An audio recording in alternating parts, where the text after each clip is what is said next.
En esta tarde vamos a continuar la serie de lecciones sobre la iglesia, la cual estaremos viendo hoy la tercera parte de esta. Pero antes de llegar a la tercera parte, no sea que se nos vaya olvidado alguna situación, quiero recordarles lo que hemos hasta el día de hoy estudiado. Como dice en inglés, so far, esto es lo que hemos visto. Esto es lo que hasta ahora hemos visto de la lección 1 y 2. Hemos hablado de la iglesia diseñada por Dios. Esto es así, la iglesia no viene por invención humana, sino que fue diseñada por Dios. Por eso cuando hablamos de la iglesia, se habla de la iglesia divinamente diseñada por Dios. Recuerde, la iglesia es la esposa de Cristo. Después vimos pasajes como los que aparecen ahí, no los voy a leer, pero ustedes los han tenido en la primera lección, como Efesios 3, 10 al 11, donde se habla de su propósito, para qué Dios la proveyó, para que ella diera a través de la iglesia, se dé a conocer la multiforme sabiduría de Dios. Nosotros como iglesia tenemos esa encomienda, dar a conocer al mundo la sabiduría de Dios. En Efesios 4, 11 al 16 también se nos habla acerca de ese propósito, y fue diseñada conforme al modelo, conforme Dios le dijo.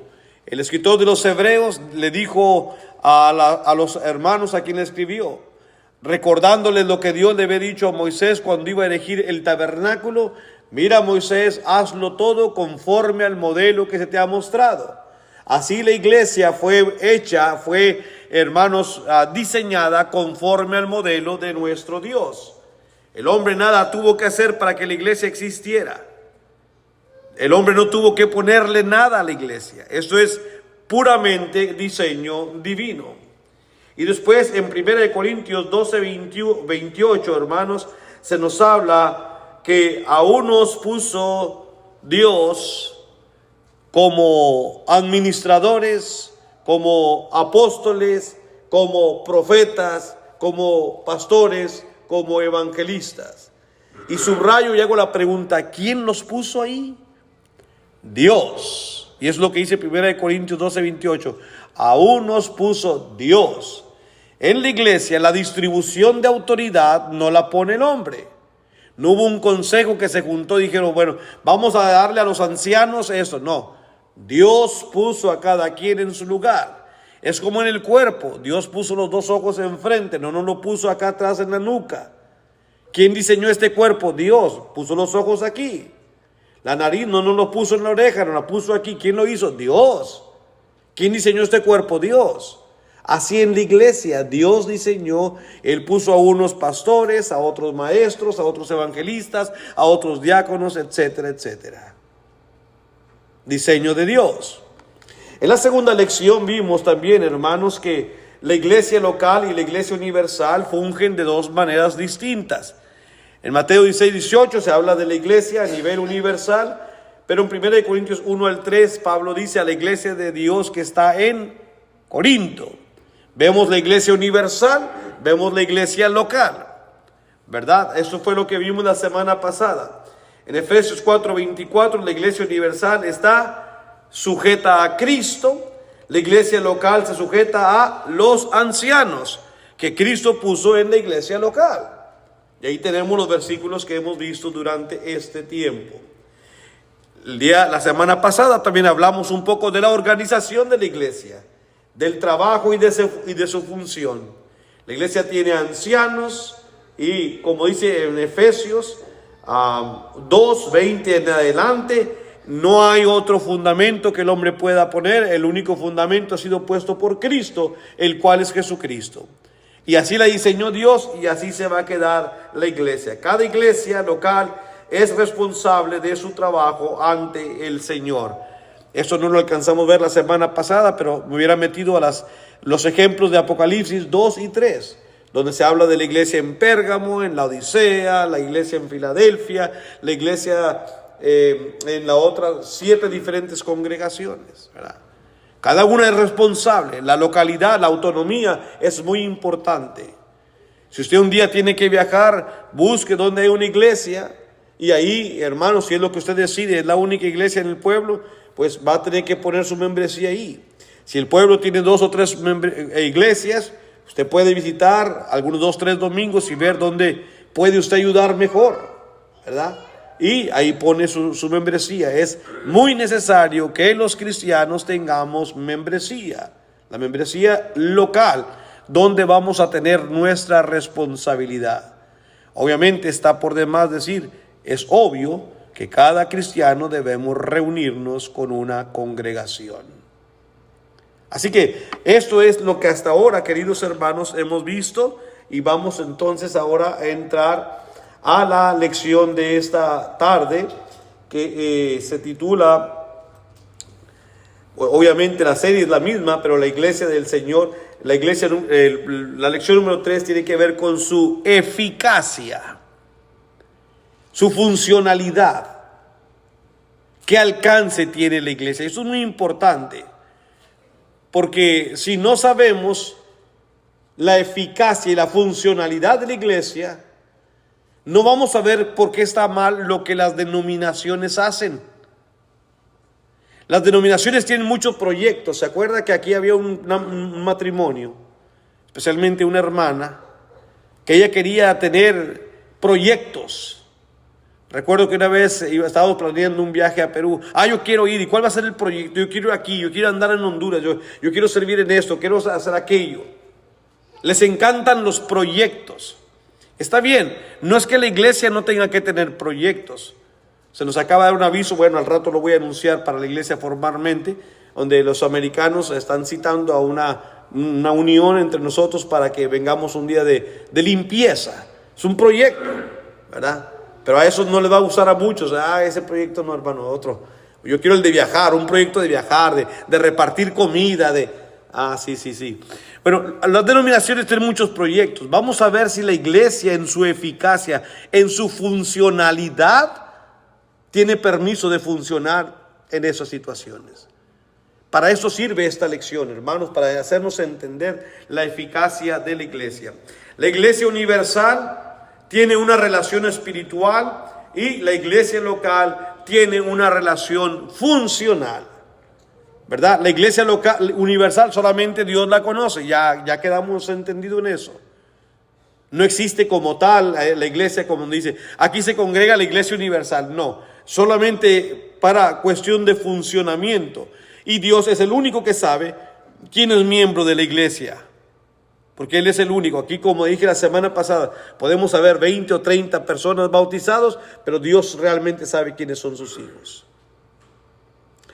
La iglesia local, hermanos, sí tiene una funcionalidad donde se miran cosas que tenemos que hacer. Vamos a abrir nuestra Biblia en el libro profético de Daniel, capítulo 44 y 45. Yo me desperté 4:50 de la mañana esta mañana y me puse a estudiar sobre Daniel 2 y me quedé ahí hasta las 6 de la mañana leyendo tan interesante capítulo, hermanos, que bueno, no voy a entrar porque me emociono y después olvido mi lección y me pongo a hablarles de Daniel.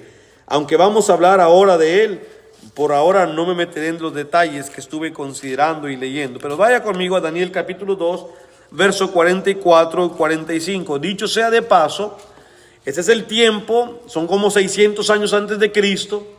Es el tiempo donde el pueblo judío ha sido llevado a esclavitud, donde ahí estuvo esclavo por 70 años. Ahí el rey era Nabucodonosor. Nabucodonosor fue un hombre, hermanos, con un poder absoluto. De hecho, en el sueño que él tiene, él mira una estatua y la estatua tiene una cabeza de oro. Nada más en la estatua tenía oro, solamente la cabeza. Lo cual implica el poder tan grande que tenía ese hombre. Dice que todos los súbditos, al oír la voz de Nabucodonosor, se sometían a él. De hecho, las aves, los animales, todo le pertenecía a él. Usted le quiere llamar, hermanos, capitalismo, o le quiere llamar a eso, comunismo, llámele. Pero era un gobierno con una totalidad de autoridad a lo máximo. Lo que él decía absolutamente se hacía. El problema es que él no estaba sirviendo como Dios quería. Pero en cuanto a control y autoridad, era lo máximo, el de Nabucodonosor. Bueno, él admiraba su imagen y le digo yo a mi esposa esta mañana, yo creo que Nabucodonosor estaba pensando, ¿qué va a hacer en el futuro? ¿Qué va a ocurrir con mi reino? ¿Qué va a ocurrir conmigo? Y en sus pensamientos que tenían, Dios le quiso revelar lo que iba a ocurrir. De hecho, Dios había levantado a este hombre. Daniel le dice, todo lo que usted tiene, es cierto, es mucho y tiene mucho poder, solamente que hay un detalle. Todo lo que usted tiene, Dios se lo dio. No es que usted lo pudo conseguir, no. Dios, dice, Dios le ha entregado en su mano poder, honra y gloria dentro de su reino. Daniel no dejó eso fuera. Sí, tiene mucha grandeza, es usted la cabeza de oro. Dios lo puso ahí. Previamente Daniel dijo, Dios levanta, quita, pone reyes y destruye reinos, como a él le place. Y si usted está aquí como cabeza es porque Dios lo puso ahí. ¿Sí? Dios lo puso ahí. Muy bien, dije que no iba a entrar tanto en detalle. Daniel 2:44 dice, él tuvo un sueño. Y como nadie se lo podía, vuelvo a los detalles, nadie le podía interpretar, él iba a matar a todos los magos, a los caldeos, a los astrólogos, porque cuando él los llamó y les dijo, a ver, díganme el sueño. Y le decían los astrólogos, pues dinos qué soñaste. Y él dijo, no, ustedes son tramposos. Si yo les digo a ustedes que soñé, van a inventar mentiras y van a estar comprando tiempo y me van a decir algo. No, si son astrólogos, díganme que soñé. Y los astrólogos se molestaron y le dijeron, bueno, con mucho cuidado, porque no podían revelarse tanto con él. Pero le dijeron, esto nunca se ha visto. No ha habido un rey, no ha habido una persona grande que le pida a los súbditos que le digan que soñé sin decirle cuál fue el sueño. Dijo, bueno, ese es su problema. Si en verdad son astrólogos, me dicen o los voy a descuartizar. Y como nadie pudo, pues le dijeron, bueno, vamos a matarlos. Y había un eunuco que se llamaba Arioc, le va y le dice a Daniel, bueno, tú también eres parte de los sabios, te van a matar, vente, vamos para que te maten. Y dijo Daniel, ¿y por qué? ¿Qué pasó? No es que nadie le interpreta el sueño. Y entonces Daniel le dijo a sus 3 amigos, vamos a orar, le dijo al eunuco, dame chance, no le dijo dame chance, pero algo así, no, dame chance, habla con el rey, o para tantito esto, déjame orar, a ver qué dice Dios. Y le dijo a sus amigos, oren conmigo, a ver si Dios quiere revelarnos esto, si no vamos a morir. Y entraron en oración, Dios le reveló un sueño, inmediatamente. Yo pienso que fue más, luego me quedé pensando, comparando con Daniel, con José. Dios le revelaba sueños a José, ¿verdad? Dios le ayudaba a interpretar sueños. Daniel, hermano, no solamente lo interpretó, Dios se lo reveló completamente a él. Porque luego Daniel le dice a Dios, ya, llévame ahí, dile que no mate a nadie, que ya estoy listo, yo le voy a decir cuál fue su sueño. Pues ni tardo ni perezoso corrió el eunuco y le dijo, uno de los esclavos judíos que trajiste, él dice que te va a interpretar el sueño, pues tráelo para acá. Le dice, entonces tú eres el que me vas a interpretar el sueño. Dijo Daniel, no, yo no. No hay un hombre que te pueda hacer eso. El único que puede hacer esto es un Dios, es Dios. No un Dios, perdón, es Dios. Y él me ha dicho lo que tú soñaste y yo te voy a decir lo que tú soñaste. Y él le dice que miraste una estatua muy grande, la cabeza era de oro, su pecho era de plata, su vientre y las piernas eran de bronce, y abajo en sus pies tenía bronce, pero también con un barro cocido. Y no solamente le dijo eso, le dijo que estos son reinos que después de ti se van a levantar, pero tú eres el de oro. Luego de ti viene otro, que es más numeroso, pero no es tan bonito, no es tan fuerte. En cuanto a autoridad, no tendrá la autoridad que tú tienes. Esos son los medopersas. Luego viene otro, más grande, más duradero, más en cuanto a tiempo, pero no tiene tanta autoridad. Esos son los griegos. Y el último es muy diferente. También durará mucho. El reino romano duró 500 años. A comparación del de Nabucodonosor, nomás duró 70. Pero ese está medio confundido, tiene muchas maneras de actuar. Es muy duradero. Pero en esos días, en esos cuartos reinos, el Dios del cielo va a levantar un reino.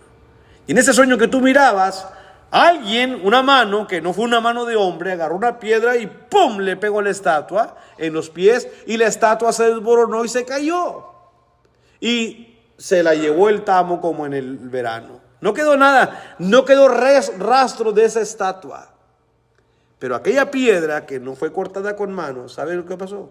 Se hizo un gran monte y llenó toda la tierra. ¿Qué querrá decir esto? Para empezar, ¿qué es esa piedra? El hermano cantaba de la piedra de Oreb. ¿Cómo fue que le pegó a los reinos? Esos son reinos del hombre. Pero cuando Dios levantó un reino, esos reinos nada tiene que ver con el reino de Dios. El reino de Dios llenó toda la tierra. Estos se levantaban y llenaban un poquito. Daniel 2:44. Y en los días de estos reyes, del cuarto reino, dice, en los días de estos reyes, el Dios del cielo levantará un reino que no será jamás destruido. Me daba risa porque estaba leyendo un comentarista muy bueno en su interpretación. Y cuando llegó aquí, se echó a perder lo bueno que es. Porque decía él, todo iba muy bien. Pero cuando yo aquí dice, bueno, este es Roma, sí, pero Dios no levantó ningún reino. Muchos dicen que es de iglesia, pero no. Todavía estamos esperando que llegue ese reino. Ay, hombre, que también que ibas. ¿Quién te enseñó a volar de esa manera, no? Es un premilenialista, obviamente, de corte calvinista, que no creen que la iglesia es el reino. ¿Qué fue lo que dijo Juan el Bautista antes de que viniera Cristo? ¿Qué fue su llamado? ¿Recuerdan? He aquí que el reino de Dios que se ha acercado. Juan el Bautista salió predicando eso. Jesús dijo lo mismo. Jesús dijo, el reino está entre vosotros. Y para cuando en Hechos 2 escribe la iglesia, hermanos, la iglesia ya se le reconoce como el reino de Dios.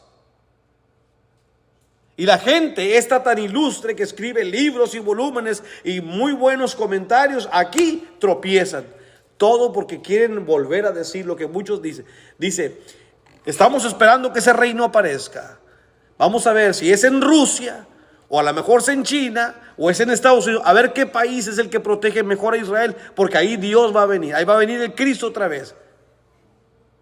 Qué mezcolanza de enseñanzas tan más raras agarran, hermanos. Todo por no creer lo que Dios dice. Bueno, en los días de estos reyes, el Dios del cielo levantará un reino, dice, que no será jamás destruido. Escuche eso, es un reino que nunca más será destruido. Nunca más, ese reino nunca va a ser destruido. Ni será el reino dejado a otro pueblo, desmenuzará y consumirá todos estos reinos, pero él permanecerá para siempre. Hay reinos que se van a levantar, reinos que van a morir, reinos y no quedan rastros. Lo han intentado muchos hermanos, los moros, los árabes, los musulmanes, los chinos, los hindús, los olmecas, los aztecas, bueno, últimamente los nazis y ahora los chinos, los norcoreanos han intentado ser ese reino que perdure para siempre. No, el reino de Dios es espiritual y ya comenzó después de la muerte de Cristo. Es la iglesia y nunca más va a perder, nunca va a perecer. Es esa piedra que no fue cortada con mano, que le golpeó a la estatua y que la derribó. ¿Qué dijo Cristo cuando habló de la iglesia? Edificaré mi iglesia y ni las puertas del Hades prevalecerán contra ella. ¿Qué les pasa a estos comentaristas sabios? ¿Por qué no hacen la conexión donde debe de estar? Dice el verso 45, de la manera que viste que del monte fue cortada una piedra. El punto no es la estatua, el punto es la piedra. Muchos nos vamos con la estatua, no, el punto es la piedra. La estatua fue un símbolo para representar reinos, pero aquí lo que llena la tierra, lo que desmenuza los reinos, lo que golpea la estatua, lo que queda para siempre es la piedra. Dice el 45, de la manera que viste que del monte fue cortada una piedra, no con mano, la cual desmenuzó el hierro, el bronce, el barro, la plata y el oro. O sea, no hay reino humano que se parezca a este reino que vino a ser la piedra. Es mucho más valioso el reino que destrozó incluso al de oro. En otras palabras, vamos a decir que el reino de Nabucodonosor fue un reino comunista donde un solo hombre tiene toda la autoridad. Un solo hombre. Eso es el comunismo hoy en día, ¿verdad? Stanley quiso hacer eso, ¿verdad? Napoleón quiso hacer eso también. Franco, el de España, quiso hacer eso también. Un régimen comunista donde un solo hombre tiene todo el poder. Los atolayas de Irán tienen un régimen no es autocrítico, se me fue la palabra, tiene que ver con algo de crítico, pero no es crítico. Ahorita que vengan les digo. Es un régimen quiere decir cristiano, religioso, autoritario, ¿verdad? Es lo que ellos son, donde los gobierna una sola persona por medio de una ley espiritual, imitando lo que fue el pueblo de Dios, donde había un ser que era Dios, que guiaba a un pueblo físico en la tierra con la ley de Moisés. ¿Sí? Eso es lo que era. Y entonces, hermanos, esos reinos, todos los que ha habido en la tierra, luego Roma representa el capitalismo. Roma vino con muchas diferentes maneras de gobernar, hubo más libertades, como aquí en Estados Unidos, hubo una república, como Estados Unidos es una república, donde se vota, se eligen los presidentes. No importa qué reino estés tú, si te toca vivir en un capitalista o en un comunista, donde quiera, esos reinos son terrenales y aquí se van a quedar. Son para funciones de la vida aquí en la tierra. Por eso yo no estoy en contra del comunismo. Si el comunismo sería bien empleado, bueno, yo sé, hermanos, discúlpenme, hermanos de Venezuela, me van a matar con esto que dije. Pero si el comunismo fuese empleado como en lo ideal no es un mal régimen, donde una sola persona tiene, pero que todo fuera igualito para todos. El problema es que no lo llevan ahí. En lo ideal, el capitalismo te dice eso. Como dice la Biblia en Hechos 4, ¿no? Todo es para todos. Aquí nadie es más rico ni nadie es más pobre. Que es bonito sería eso. Pero el problema es que cuando ya entran a la práctica no lo hacen. Y por eso es que desconfiguran el sistema, ¿verdad? Pero bueno, eso es política nada más. En el reino del Señor, el reino perfecto, es esa piedra que vino y desmenuzó y quebró aquellos reinos que habían estado ahí. Y por último dice el versículo 45, el gran Dios ha mostrado al rey lo que ha de acontecer en lo porvenir, y el sueño es verdadero y fiel su interpretación. Yo no sé si Nabucodonosor no se acordaba realmente del sueño o en verdad los estaba tanteando, como decimos. Díganme. Pero cuando Daniel le interpretó el sueño y le dijo, este es el sueño y esta es fiel su interpretación, aquel hombre yo creo que le han de haber agarrado las quijadas, porque yo creo que la boca le quedaba abierta como que, ¿cómo es posible que sepas todo lo que yo soñé sin que yo te lo diga? Y no solamente me dijiste el sueño, sino el significado del sueño. Bueno, dijo Daniel, no soy yo, es Dios que te ha dicho lo que va a acontecer. Ahora habrá un propósito por el cual Dios se lo quiso decir a él, no nada más. Jeremías habla de que Dios levantó a Nabucodonosor y lo llamó su hijo, ¿verdad? Para cierto propósito. Muy bien. Esta lección me va a durar. Cuando hablamos de la palabra suficiente, digo, la suficiencia de la iglesia. Según un diccionario, busqué y decir, la palabra suficiente significa adecuado, competente para cumplir con sus trabajos, tanto como sea necesario, y realizar sus tareas. Cuando habla esta persona es competente o es eficaz, está hablando de que es una persona adecuada.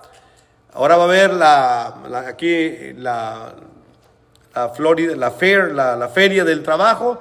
Ahí van a estar entrevistando a personas. Si usted es un carpintero, puede ir y va a haber muchas compañías que ofrecen trabajo a carpinteros. Entonces ellos le van a probar a ver su eficacia. Si usted es un chef, pues ahí va a haber gente buscando chefs. Si usted es un conductor, pues ahí va a haber. Y van a probar su eficacia, a ver qué tan eficaz es. ¿Sí? La iglesia tiene una eficacia, hermanos, que Dios le ha dado. Si la iglesia está suficientemente organizada y equipada, entonces no se permite ni se necesita ninguna otra organización o arreglo para hacer la voluntad de Dios, ¿verdad? Si Dios diseñó la iglesia apropiadamente, significa que entonces no se necesita una organización agregada a la iglesia para que haga su obra, como la sociedad misionera o como un instituto de escuelas para predicadores o un instituto para tener ahí a los niños huérfanos o un instituto para cuidar de las viudas. No necesitamos tener una organización extra que no encontramos en la Biblia. La iglesia es eficaz, es suficiente. Dios la diseñó para esta funcionalidad. Por cierto, hablando de esto, ahorita que mencioné huérfanos,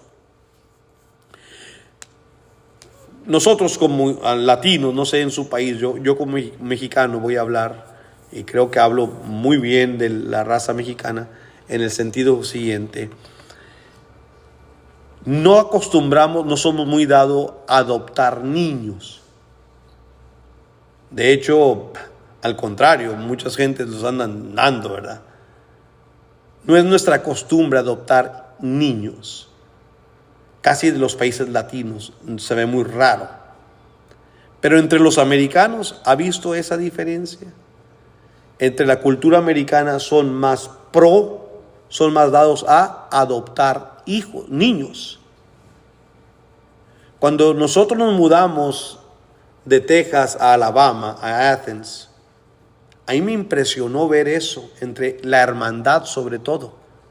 En las iglesias, Becky me decía, no, es que mira, él no es, bueno, sí es hijo, pero no es hijo. O sea, ¿cómo? Lo adoptaron. Y conocí un montón de personas que adoptaban hijos. Y yo decía, ¿por qué? Y los hermanos.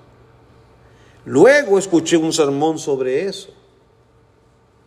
La escritura dice en Santiago que nosotros tenemos que cuidar de los huérfanos, ¿verdad? Ahora yo sé, muchos vamos a decir, hermanos, y apenas puedo con el bolsillo, no me alcanza para los míos, ¿cómo voy a adoptar otro? Entiendo, por eso es que nuestra cultura no adopta, porque económicamente no podemos, ¿me entiende? Los americanos y sobre todo los hermanos, los fieles creyentes en el Señor, que tienen un poder económico mucho más vasto, muchos de ellos, aquí entre los hermanos, y ustedes conocen una pareja, ¿verdad?, que tiene un hijo aquí adoptivo. Al menos yo conozco uno, ¿verdad?, aquí una pareja con quien nosotros usualmente nos juntamos. ¿Por qué? No es porque nada más quieran tener un niño más en casa. Es que su conciencia les lleva quizá a esto, de cuidar a los hijos, al huérfano, tener cuidado del huérfano o de la viuda. Y como tienen un poder adquisitivo, un poder económico más grande, entonces suelen adoptar un hijo o dos, dependiendo de su economía. ¿Qué están haciendo eso? Cumpliendo con lo que Dios dice, cuidar de los huérfanos, en la manera que ellos pueden. Pero estas congregaciones dicen, bueno, nosotros no podemos, pero vamos a poder pedirle a 20 iglesias, vamos a decirle a Ocoee, allá con Isaías, vamos a decirle al hermano Alejandro, al hermano Víctor en Bradenton, al hermano Humberto en Dover, al hermano Tapia en Miami, que nos manden dinero, que nos manden el 20% de sus ofrendas a la iglesia en Kissimmee. Y vamos a poner al hermano Jairo de presidente de una organización que se va a encargar de juntar para llevar entonces este dinero a unos huérfanos. Y vamos a hacer un instituto pequeño y vamos a poner los huérfanos. ¿Qué estamos haciendo? Estamos haciendo una dependencia. Entonces el hermano Jairo va a decir, hermano, yo voy a dejar mi trabajo, pero ¿quién me va a pagar a mí? Ah, no, hermano, es que nosotros aquí le vamos a pagar a usted para que haga su trabajo. Usted es el presidente de los huérfanos de la Iglesia de Cristo en Kissimmee. Y André, aquí está su cheque. Pero hermano, necesito una secretaria. Así también la secretaria. Y ahí está. ¿Qué estamos haciendo? Una obra que es de la iglesia, la estamos nosotros dando a una organización. Ahora, mire, el propósito es bueno. ¿A poco no la gente no va a hablar bien de nosotros? Mira, esta gente está cuidando a los huérfanos. Están haciendo el bien. Y de ahí nace un dicho que va así. Los fines justifican los medios. ¿Han oído ese dicho? Los fines justifican, es decir, si el propósito, el fin final es bueno, no le hace lo que hagas, hazlo. It doesn't matter. Just do it. No, eso no es así. Nosotros no vamos a hacer esto. Aunque el propósito sea bueno, tenemos que fijarnos qué medios estamos usando. Hermano, es que Santiago nos dice que cuidemos los huérfanos. Oye, hermano Basilio, ¿dónde está ese versículo? A ver, se me hace que yo lo tengo aquí en mente. Santiago 1:27.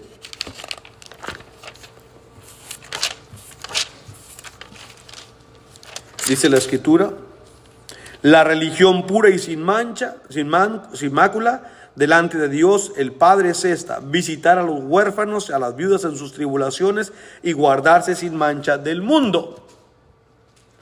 Visitar a los huérfanos y a las viudas. Es decir, aquí la palabra visitar no nomás es hola, ¿cómo está? No, es proveer, ver por ellas, ¿verdad?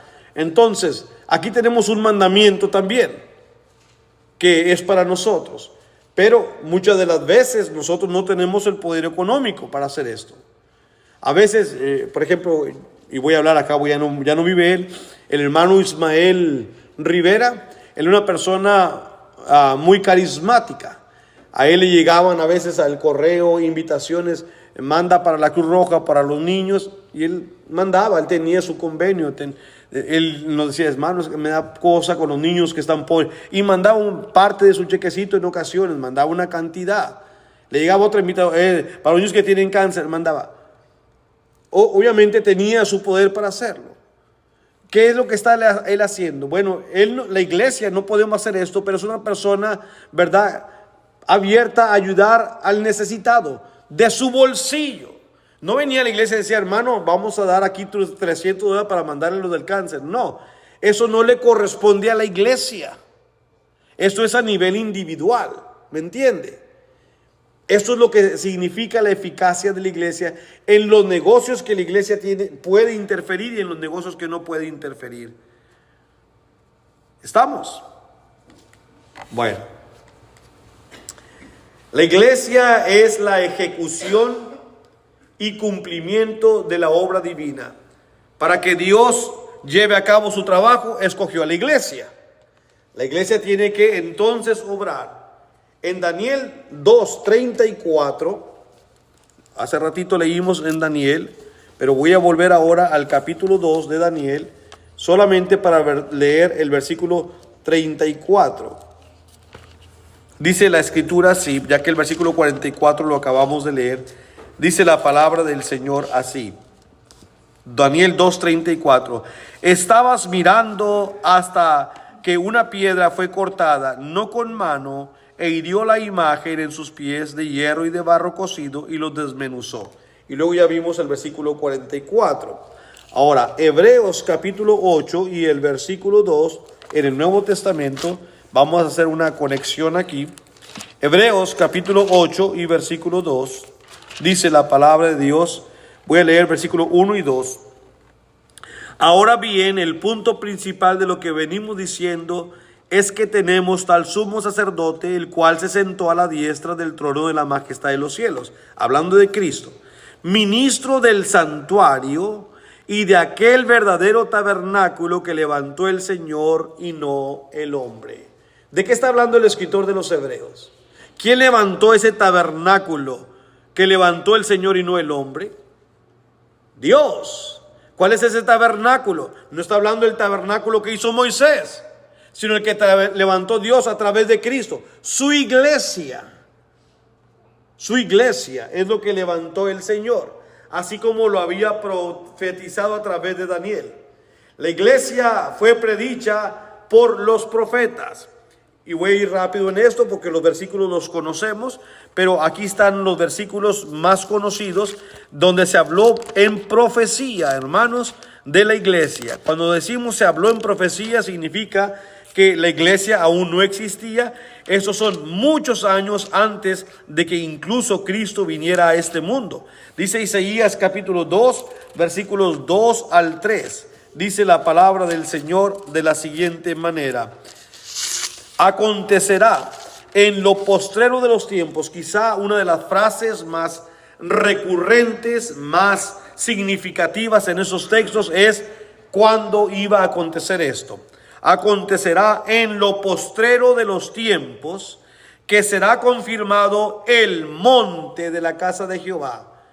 Vaya hilando y conectando puntos. Aquella piedra se convirtió en un gran ¿qué? En un gran monte que llenó todo el mundo. Isaías proféticamente dice: acontecerá en los postreros tiempos que será confirmado el monte de la casa de Jehová. Otra cosa, casa de Jehová. Aquí se está hablando de algo importante, es la casa de Jehová. Será confirmado el monte de la casa de Jehová como cabeza de los montes. Si la piedra se convirtió en monte y le pegó los reinos, es decir, como cabeza de los montes es la importancia de la iglesia. La iglesia es la cabeza de todos los reinos. No hay un reino superior al reino que Cristo implantó. Sí, Salomón tuvo un gran reino, Nabucodonosor tuvo un gran reino, Alejandro tuvo un gran reino. Pero son reinos inferiores al verdadero reino que Cristo estableció sobre la tierra. La casa de Jehová se convirtió en la cabeza de todos los reinos, dice la Escritura. No hay otro reino superior al reino de Cristo, que es la iglesia. Fíjese la importancia de la iglesia, hermanos. Así que será confirmada como monte la casa de Jehová, como cabeza de los montes, y será exaltado sobre los collados, y correrán a él todas las naciones. La palabra exaltado es subir. Ese reino estará en lo más alto. Desafortunadamente para el hombre hoy en día la iglesia es nada. Pero para nosotros, ¿qué es?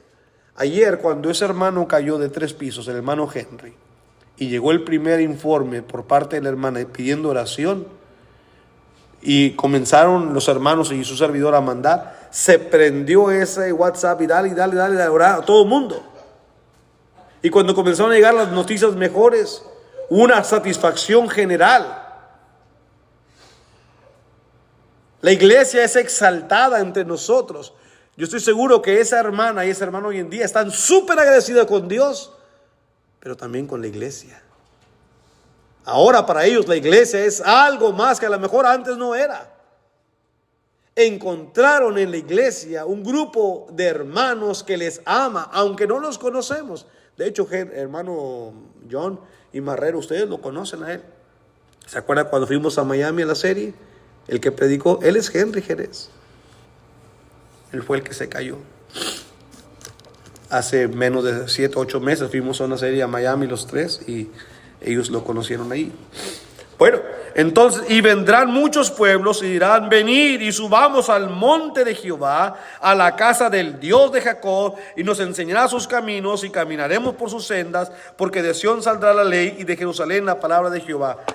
Hermano, yo aquí me voy a quedar mucho en esos versículos si no me apuro, pero mire, dice el versículo 3, aquí no es que sea un misterio, pero mucha gente no le pone atención al texto 3. Dice: y vendrán muchos pueblos y dirán: venid y subamos al monte de Jehová, a la casa del Dios de Jacob, y nos enseñará sus caminos. ¿Quién iba a enseñar en la iglesia? Dios. Usted va a decir: pues hermano, así usted el que está enseñando. Yo soy el que estoy hablando, pero yo le estoy enseñando de la palabra de Dios. Dios es quien nos enseña a todos, incluyéndome a mí. Todos nosotros somos enseñados por Dios. En la iglesia del Señor es el único lugar donde Dios habla. Allá con los vecinos, las denominaciones, Dios no habla, el que habla es el hombre. Pero en la iglesia del Señor es Dios quien habla. Por eso dice la Escritura, en su monte Él va a enseñarnos.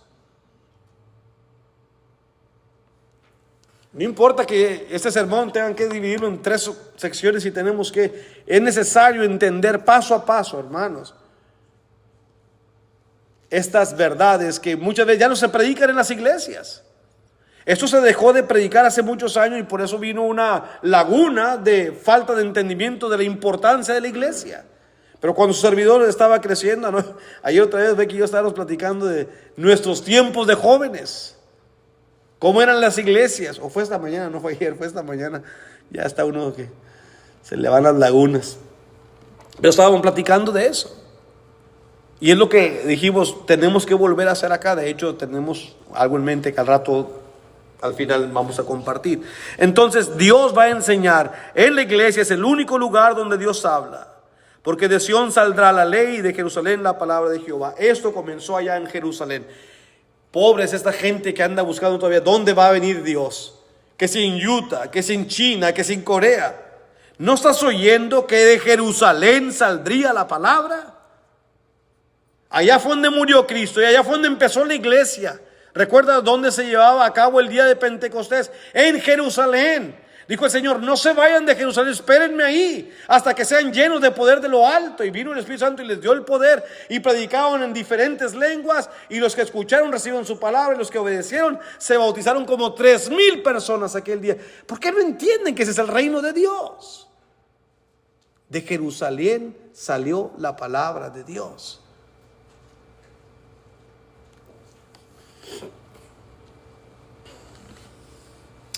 La iglesia profetizada, la iglesia preparada. La iglesia fue preparada por la predicación de Juan en Mateo capítulo 3, versículo 1 al 3. El primer libro en el Nuevo Testamento, Mateo capítulo 3, en los versículos 1 al 3. Vamos a leer desde el verso 1. Dice la Escritura así: en aquellos días vino Juan el Bautista, después de sus 400 años de silencio, vino Juan el Bautista predicando en el desierto de Judea. Mire dónde estaba la predicación. ¿No se ha preguntado usted por qué no fue a Jerusalén a predicar Juan? Es que allá estaba lleno el templo y los sacerdotes. Allá lo hubieran matado inmediatamente. Allá y más como se vestía Juan y lo que comía. Allá sí lo hubieran hecho pedazos inmediatamente.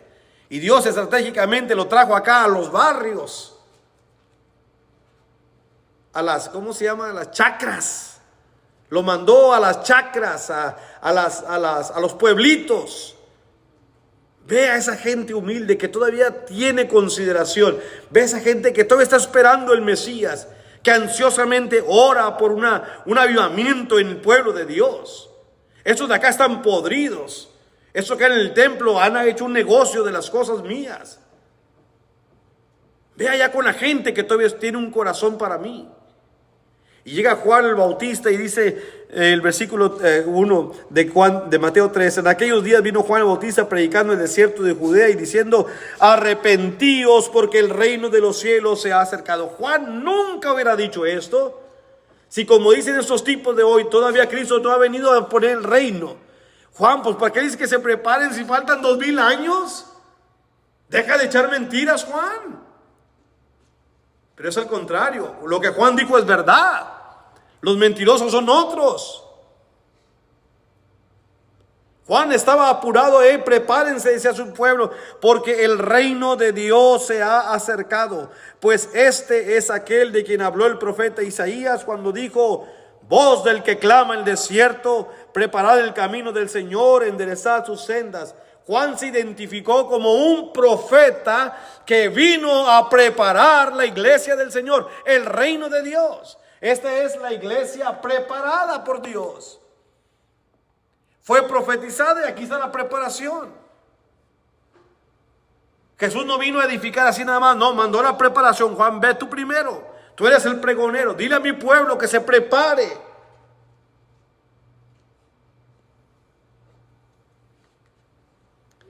La La iglesia prometida, Cristo prometió edificarla. Primeramente en Isaías 28:16, vuelvo al Antiguo Testamento para hacer referencia a lo que se había dicho según el profeta Isaías capítulo 28, verso 16. Por tanto, Jehová el Señor dice así: he aquí que yo he puesto en Sión, entiéndase por Sión, Jerusalén, en Sión por fundamento una piedra, hermano Jairo, una piedra aprobada, angular, preciosa, de cimiento estable. El que creyere, no se apresure.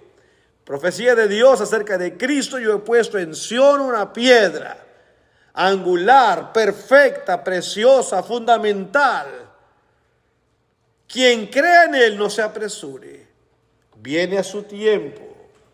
Y en Mateo 16:18, Cristo, hermanos, hablando con sus discípulos en el momento más crítico de haber hecho una pregunta, las cuales estaban contestando bien sus discípulos, pero de repente el Señor les cambió la configuración y les dijo: ok, ya me han dicho lo que la gente piensa de mí. Quiero saber ahora de ustedes, ¿qué piensan que soy yo?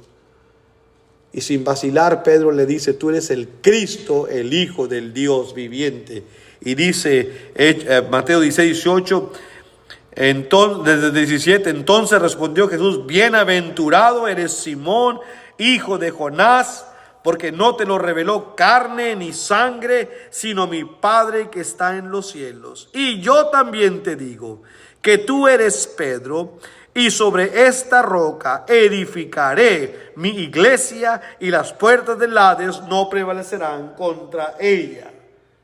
Yo pondré en Sión fundamento, piedra preciosa, piedra angular. Dijo Cristo: bueno, aquí estoy yo y voy a edificar mi iglesia. Ahora, hermanos, la profecía, lo prometido estaba por cumplirse. El fundamento, el fundamento principal, la piedra del ángulo, era lo que se requería para comenzar esa iglesia, lo que se había profetizado y lo que se había prometido. Dice Pablo en Efesios 2, versículos 19 al 22. Efesios capítulo 2, verso 19. Dice la palabra de nuestro Dios de la siguiente manera. Efesios capítulo 2, comenzando el versículo 19. Así que ya no sois extranjeros ni advenedizos, sino conciudadanos de los santos y miembros de la familia de Dios. Mire lo que Pablo está diciendo a este grupo de hermanos de origen gentil en Éfeso. Le dice: ustedes ya no se consideren advenedizos, así como allegados. Creo que Wilfredo dice presentados. No son eso.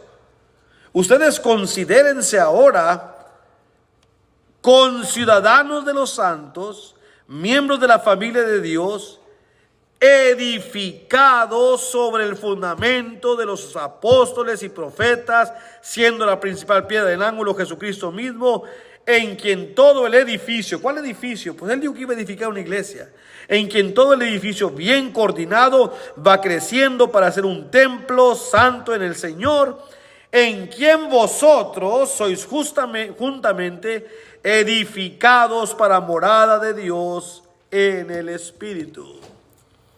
La iglesia del Señor aquí, hermanos, prometida, Pablo dice: ya somos parte de esa iglesia. No solamente el pueblo judío, pero ustedes también de origen gentil. No se consideran advenedizos, son parte tan fundamental, porque tanto nosotros judíos como ustedes gentiles somos edificados sobre el fundamento de apóstoles y profetas, siendo principalmente Jesucristo la piedra fundamental. No hizo dos edificios, uno para los gentiles y otro para ustedes. La iglesia es una sola, es el reino de Dios, es lo que se había prometido. Vemos a la iglesia entonces ya, hermanos, en existencia. Profetizada, preparada, prometida, predicada. La iglesia, el reino, hermanos, vemos que ya existe. Hechos 2:47.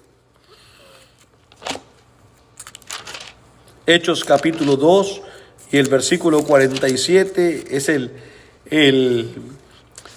pináculo de todo lo que estamos diciendo. Dice la Escritura: y alabando a Dios y teniendo favor con todo el pueblo, el Señor añadía cada día a la iglesia los que habían de ser salvos. Ahí, 50 días después de que Cristo murió, porque recuérdese, el día de Pentecostés comenzaba 50 días después de la Pascua, y Cristo murió el 14 de abril, un día de Pascua. El Cordero Pascual fue Cristo ese mismo día. Así que la iglesia del Señor comienza en Sion o en Jerusalén 50 días después de la Pascua, en el año 33 después de Cristo. En Jerusalén. ¿Por qué digo que comienza la iglesia? Bueno, dice que a todos los que creyeron, el Señor añadía a la iglesia los que habían de ser salvos. Ya está la iglesia. Ya está el reino. Eso era lo que a Nabucodonosor se le dijo: en los postreros días. Lo mismo dijo Isaías: en los postreros días. Lo mismo dijo a Joel: en los postreros días. Postrero, ¿por qué los últimos días si no se ha acabado el mundo? Postreros días en la relación que Dios tenía con su pueblo. Esos fueron los últimos días en relación de Dios con Israel. No faltaba mucho para que Dios terminara su relación con ese pueblo. Y en lo último de esos días, el Dios de los cielos levantaría un reino que no haría jamás su iglesia. Dios no se confunde, hermanos, ni confunde al hombre. Es cuestión de dejar que Dios nos hable. En la ejecución del plan de la iglesia de Dios, vemos su sabiduría, su paciencia, su poder, su amor y su gloria. Todo vino cuando tenía que llegar. La iglesia comenzó cuando tenía que comenzar. Ni antes ni después. El punto, fíjese bien la pregunta esta: ¿Dios hizo todo este trabajo solo para terminar con una iglesia insuficiente? Pues ¿para qué planeaba tanto eso Dios si la iglesia no es suficiente? Si va a requerir dependencias para que se mueva, para poder llevar su objetivo de predicar. No, hermanos, la iglesia no es insuficiente. Tanta preparación de Dios, hermanos, tan específica, tan a la orden, no puede ser la iglesia insuficiente. La iglesia es suficiente para llevar la obra que Dios le ha mandado. No requiere ninguna otra añadidura de parte del hombre, ninguna otra organización, ni cocinas integrales, ni cocinas para huérfanos, ni escuelas para predicadores. Escúchenme, hermanos de Puerto Rico, no se requieren cocinas para que estén comiendo. El que tiene hambre, que coma en su casa, dice la Escritura. Venga a la iglesia del Señor a comer la palabra de Dios. Eso es lo que Dios quiere. Dejen de usar sus ofrendas para hacer esas cocinetas. Inviértanlas en la predicación de la palabra del Señor. Sálganse de ese lazo, de ese grupo que los tiene ahí amarrados, donde tienen que estar unidos para funcionar. Ustedes son autónomos. La iglesia del Señor es autónoma. No tenemos ningún ente federativo que nos esté supervisando. Ustedes no pertenecen a un club. Ustedes son la iglesia del Señor como lo somos nosotros. Nadie está por encima de la iglesia. Cristo es la cabeza de la iglesia. Voy a dejar el tiempo aquí porque